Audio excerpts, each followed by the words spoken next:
క్రీస్తునందు ప్రియమైన వార్లారా, మరణాత యాత్రికుని ప్రయాణం గ్రంథకర్త జాన్ బన్యన్ గారిచే రచించబడిన మరొక అద్భుతమైన గ్రంథం పరలోకము మరియు నరకములను గూర్చిన దర్శనములు యొక్క ఆడియో కంటిన్యూషన్.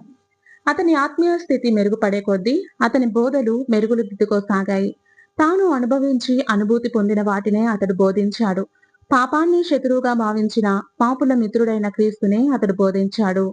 క్రీస్తు కార్యరూపంపై మాత్రమే ఆధారపడవలనని అతడు తన సభికులకు బోధించాడు. ఈ లోకం పడిపోవునవి నాశనమయ్యేవి అయిన తప్పుడు స్తంభాలను పెకిలించి వేయడమే అతని సందేశముల యొక్క ముఖ్యోద్దేశము. అంకిత భావం కలిగిన రచయితగా ఇప్పుడు బన్యన్ నిరంతరం పరిచర్యలో విరామం లేకుండా ఉన్నాడు. తనకు ఇవ్వబడిన మానసిక, శారీరక మరియు ఆత్మీయ శక్తిచే అతడు దేవుని వాక్యాన్ని బోధించడం మాత్రమే కాక ఆత్మీయ రచనలను కూడా ప్రచురించడం ప్రారంభించాడు. లేఖనముల ప్రకారం వెల్లడించబడిన కొన్ని సువార్త సత్యములు అనునవి అతని మొదటి ప్రచురణ. బెడ్ఫోర్డ్ లోని సంఘ పరిచర్యలో గిఫోర్డ్ వారసుడైన జాన్ బర్డర్ తన వ్యాఖ్యానాన్ని ఈ విధంగా వ్రాశారు. ఈ వ్యక్తి యొక్క స్థిరమైన విశ్వాసాన్ని, అతని దైవిక సంభాషణలను, మానవ నైపుణ్యంతో కాక క్రీస్తు ఆత్మతో సువార్తను ప్రకటించుటలో అతనికి గల సామర్థ్యాన్ని, పాపులకు అనేకులను క్రీస్తు వైపుకు త్రిప్పుటలో అతను సాధించిన విజయాన్ని ఇతర పరిశుద్ధులతో పాటు నేనును ప్రత్యక్షంగా వీక్షించిన తరువాత ప్రభువైన యేసుక్రీస్తు మహిమకరమైన సత్యములను గూర్చి ఈ నా సహోదరుడు రచించిన రచనలకు నేనును సాక్ష్యం పలుకుట నా కర్తవ్యంగా నేను భావిస్తున్నాను. బన్యన్ చేసిన ఈ రచన క్వాకర్లచే తీవ్రంగా వ్యతిరేకించబడింది. మంత్ర శక్తులను ఉపయోగించి చేసిన రచనగా వారు దానిని అభివర్ణించారు. అందులో అతడు తాను శిలువపై వ్రేలాడిన శరీరంతోనే మరియు కుమారుడైన యేసు పరలోకంలో ఉన్నాడని వ్రాసినందున అతడు ఒక విగ్రహాన్ని గురించి బోధించాడని వారు విమర్శించారు. క్రీస్తు మరణం, పునరుత్థానం, ఆరోహణం మరియు మధ్యవర్తిత్వం మున్నగు వాటిని గురించిన లేఖనానుసారమైన తన అభిప్రాయాలను బన్యన్ సమర్థించుకుంటూ వారి నేరారోపణలకు విరోధంగా శక్తివంతంగానూ సరియైన విధంగానూ న్యాయసమ్మతంగానూ వాదించాడు. అతని భాషా శైలి ప్రత్యేకంగా ఉన్నట్లు అనిపించినప్పటికీ మొట్టమొదటిసారిగా రచన వ్యాసంగంలోనికి ప్రవేశించిన విద్యావంతుడు కాని ఒక వ్యక్తి చేసిన ఆ రచన ఒక అసాధారణమైనదే. బన్యన్ రచనకు జవాబుగా సమాధాన సువార్త యొక్క నిజమైన విశ్వాసము కొరకు వినయముతో కూడిన పోరాటము అన్న పేరుతో ఎడ్వర్డ్ బరోస్ అనే వ్యక్తి ఒక కరపత్రాన్ని విడుదల చేశాడు.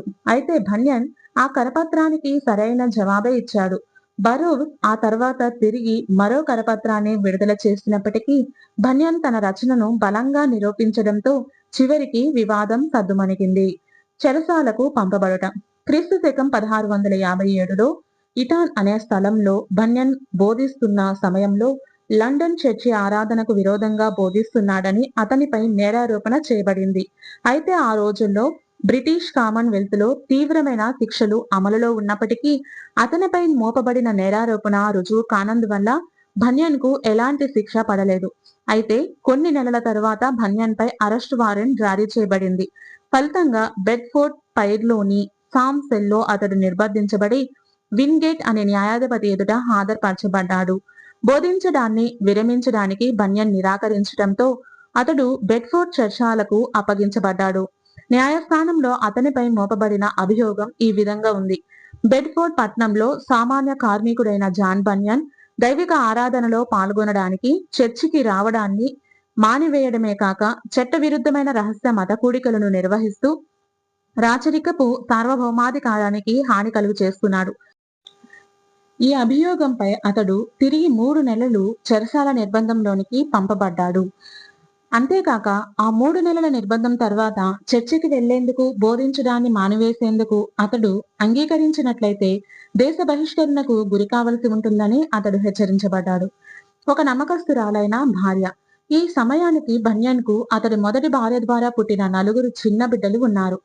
అతని పెద్ద కుమార్తె అయిన మేరీ పుట్టుకతోనే అంధురాలు. తన మొదటి భార్య మరణించిన సంవత్సరం తరువాత అతడు తిరిగి వివాహం చేసుకున్నాడు.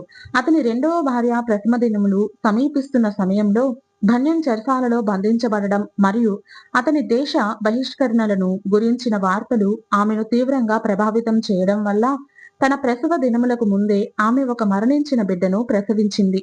అయినప్పటికీ ఈ శ్రమలన్నిటి మధ్యలో ఆమె తన భర్త విడుదల కోసం తీవ్రంగా పోరాడింది. ఆమె ఎన్నో వ్యయప్రయాసలకు ఓర్చి లండన్ కు ప్రయాణం చేసి తన భర్త విడుదల కోసం హౌస్ ఆఫ్ లార్డ్స్ కు ఒక వినతి పత్రం సమర్పించింది. అయితే ఈ విషయమై స్థానిక న్యాయస్థానంలోని న్యాయవాదులను సంప్రదించమని అక్కడ ఆమె నిర్దేశించబడింది.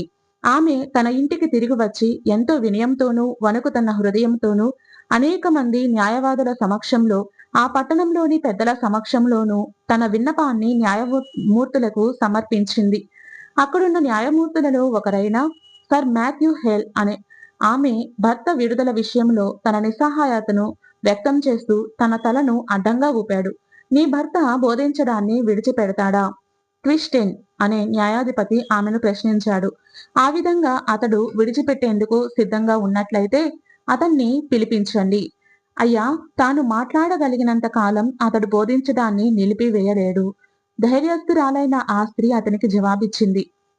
సర్ మాథ్యూ ఆమె మాటల్ని తీవ్రమైన బాధతో ఆలకించాడు. అయితే క్రిస్టియన్ ఆమెతో కఠినంగా మాట్లాడి దారిద్ర్యమే ఆమె పైవస్త్రమని ఆమెతో అన్నాడు. అవును, ఆమె సింహంలాగా గర్జించింది. అతడు ఒక కళాయి వేసేవాడు గనుకను, అతడు ఒక నిరుపేద గనుకను అతడు తృణీకరించబడ్డాడు. కాబట్టి అతనికి ఏమాత్రం న్యాయం జరగదు. మండే గుండెతో ఆమె అతనికి బదులిచ్చింది. ఆ సందర్భాన్ని గురించి ఎలిజబెత్ బన్యాన్ తన అభిప్రాయాన్ని ఈ క్రింది మాటల్లో తెలిపింది. నేను న్యాయస్థానంలో మొట్టమొదటిసారిగా అడుగుపెట్టే సమయంలో భయపడినప్పటికీ నేను అక్కడి నుండి బయటకు వచ్చే సమయంలో కన్నీటి పర్యంతమయ్యాను. అలా నేను ఏడ్చింది నా పట్లను నా భర్త పట్లను వారు కఠినంగా ప్రవర్తించినందుకు కాదు గాని ఈ దౌర్భాగ్యులు ప్రభువు రాకడ సమయంలో ఏమని లెక్క అప్పగించగలరు అని నేను విలపించాను. ఫలాన్ని పండించిన కారాగార వాసము.